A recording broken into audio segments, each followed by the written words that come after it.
manne kap, dit was great.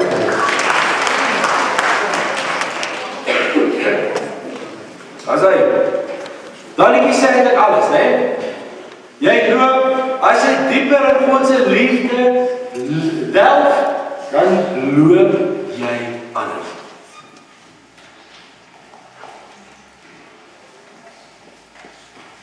So dit vra as die vraag, why don't we dig a little deeper, né? En daarom sê dit vinnig al Efesiërs 2 vers 10 saam te sê, as ons dieper delf in God se liefde, dan gaan ons anders loop en ons gaan anders praat. So daarom sê ons loop in genade. So kom ons almal staan op, ons maak ons loop, en sê ons loop in genade. Okay, 1, 2, 3. Ons loop in genade. Dit is great, hè, mense. So, ons sit in verlossing, ons loop in genade.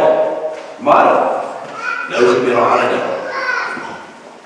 En dit is staan. Nou staan is 'n baie interessante term, want jy kan baie doen met staan. Jy kan sê opstaan. Jy kan sê vasstaan. Jy kan sê ek staan.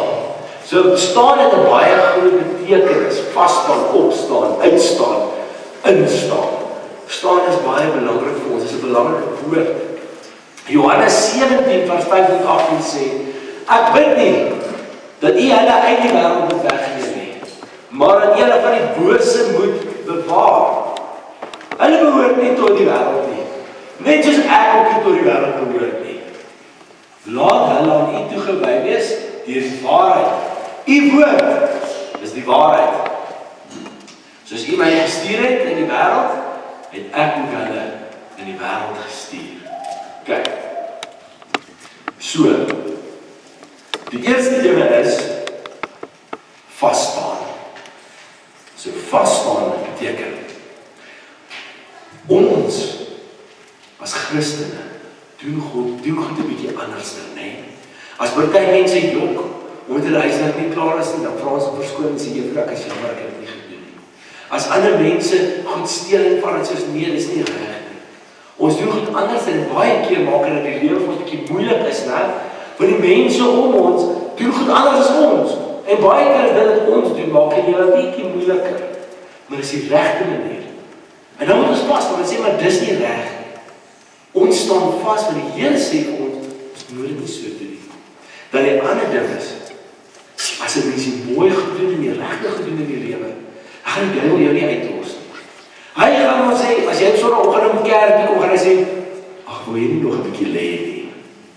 Dan lê jy in bed en is lekker soesig warm, is buite dit koud, en dan sê, o, ek moet opstaan en ek moet kerk toe gaan. Dan sê, maar jy is eintlik baie moeg. Wil jy nog 'n bietjie lê nie?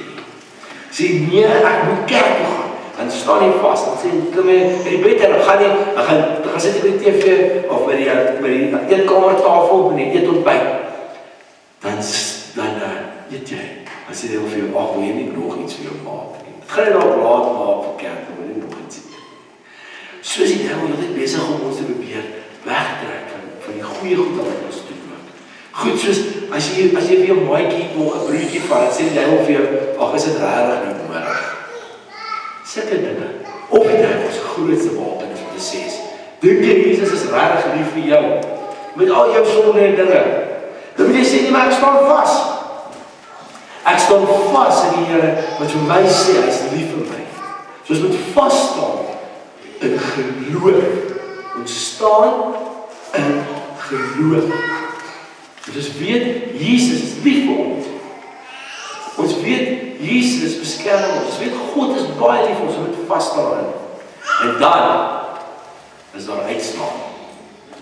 Ek kon nie anders as die preek te kies nie. Ek laaf dakkies. Anyway, hier is my verder, die kom so dakkie wat ek al gesien het. So, jy moet uitstaan. Die gedeelte in die Bybel sê vir ons,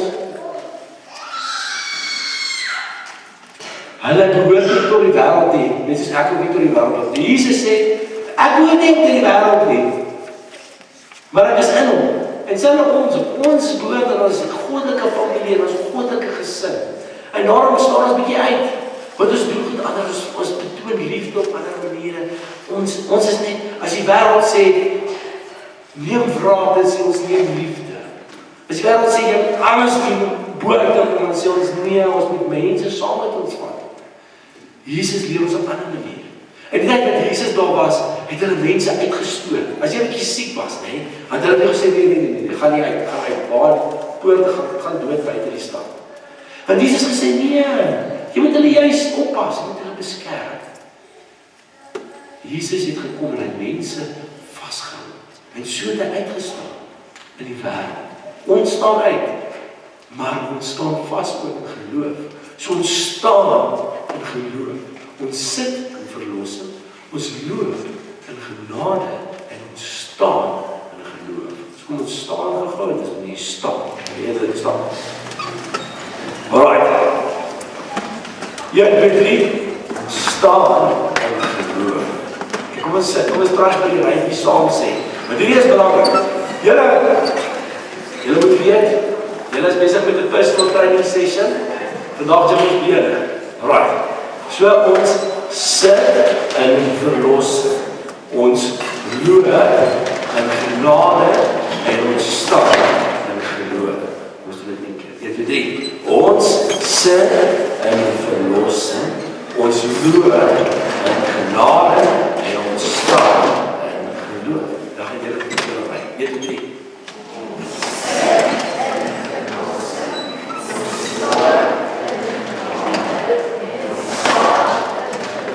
Cheers af aan het klap. Dat was nie raar. Julle, en daar is dit. As 'n mens dit wat Jesus kom doen en wil verstaan, dan is dit nou net vir julle gesê.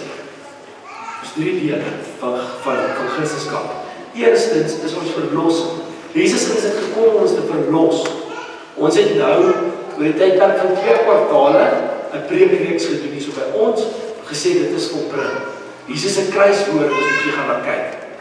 En ons het klomp verskillende temas gedoen, vandag is die laaste een. En vandag sê ons, Jesus het gekom en gesê dit is volbring. Dit beteken verlossing het gekom. Ons is verlos. Tweede wat gebeur het was, nou het iets gebeur, né? So Jesus het aan die kruis gestorf, nou het ons gesê daar moet iets gebeur. Nou sê ons, daar kan iets gebeur. Want ons 'n verhouding met Jesus kan hê deur die genade van God. So nou gebeur as ons leef in genade, ja, ons loop in genade. Nou kom daar 'n paar moeilike tye op ons pad en dan sê ons staan vas in geloof. Dit is baie belangrik om dit te verstaan. Ons staan vas in geloof. Die geloof is dit wat ons sê, hou aan. God is lief vir jou. Jesus is lief vir jou. Wees vanmôre met jy iets verstaan. Jesus is trots op my en jou. Hy is lief vir ons. Die tweede is, ons weet Jesus het ons vrygemaak, ons moet vry leef. Die derde is, ons weet, omdat ons so vry leef, staan ons 'n bietjie uit op goeders, die duiwel raak dit nie, hy gaan ons 'n bietjie aanval en allerlei en dan moet ons weet, ons moet vasstaan in sy liefde, in sy geloof. Weet, hy is altyd by ons. Sê vir die persoon langs jou, jy is so spesiaal vir God.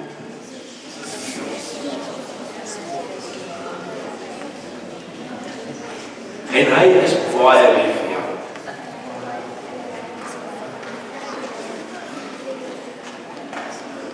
Om af te sluit, lees ek vir die stukkie, ons word geroep om God se genade binne 'n hartseer en stikkende wêreld te gaan bekend maak. Omdat jy weet wie en wat jy in Jesus is, verteenwoordig jy die lig en die liefde van God in hierdie wêreld. Ons sluit daarop aan by die wêreld God reeds in die wêreld doen. En dit is ons goedheid en guns te versprei. Dis mooi, nee? Dis beautiful. Ek hoop julle het 'n wonderlike reeks gehad saam met ons so oor die laaste 2 kwartale en swat. En dit het ook vir julle iets beteken het. En dit is besonder vir my iets beteken. En van volgende week gaan ons met ietsie anders dit, so dit gaan nog baie opgewonde daaroor. Maar kom ons sluit hierdie reeks ook af.